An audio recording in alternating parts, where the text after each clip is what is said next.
টাঙ্গাইলে জেলা আওয়ামী লীগ নেতা বীর মুক্তিযোদ্ধা ফারুক আহমেদ হত্যার প্রতিবাদে মানববন্ধন ও সংবাদ সম্মেলন করেছে ঘাটাল উপজেলা আওয়ামী লীগ। বৃহস্পতিবার দুপুরে উপজেলা আওয়ামী লীগ কার্যালয়ে এ সংবাদ সম্মেলন অনুষ্ঠিত হয়। সংবাদ সম্মেলনে লিখিত বক্তব্য পড়েন উপজেলা আওয়ামী লীগের সভাপতি ও উপজেলা চেয়ারম্যান মোহাম্মদ শহীদুল ইসলাম লেবু। লিখিত বক্তব্যে তিনি বলেন, টাঙ্গাইল জেলা আওয়ামী লীগ নেতা বীর মুক্তিযোদ্ধা ফারুক আহমেদ হত্যা মামলার আসামি সাবেক এমপি আমানুর রহমান খান রানার নেতৃত্বে হেলমেট পরা ভাড়াটিয়া সন্ত্রাসী বাহিনী দিয়ে উপজেলা আওয়ামী লীগের উদ্যোগে বাসস্ট্যান্ডে কেন্দ্রীয় কর্মসূচির অংশ হিসেবে শান্তি সমাবেশ চলাকালীন সময় পরিকল্পিত সন্ত্রাসী হামলা চালায়।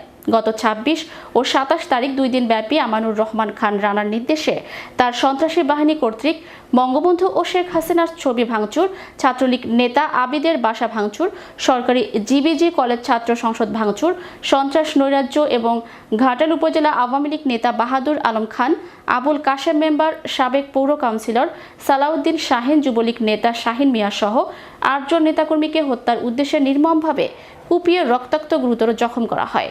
ঘাটাল উপজেলা আওয়ামী লীগের নেতা বাহাদুর আলম খান, আবুল কাশেম, সাবেক পৌরসভার কাউন্সিলর সালাউদ্দিন শাহিন, যুবলীগ নেতা শাহিন মিয়া সহ আমাদের ৮ জন নেতা কর্মীকে হত্যার উদ্দেশ্যে তারা নির্মমভাবে কুপিয়ে রক্তাক্ত গুরুতর জখম করেছেন।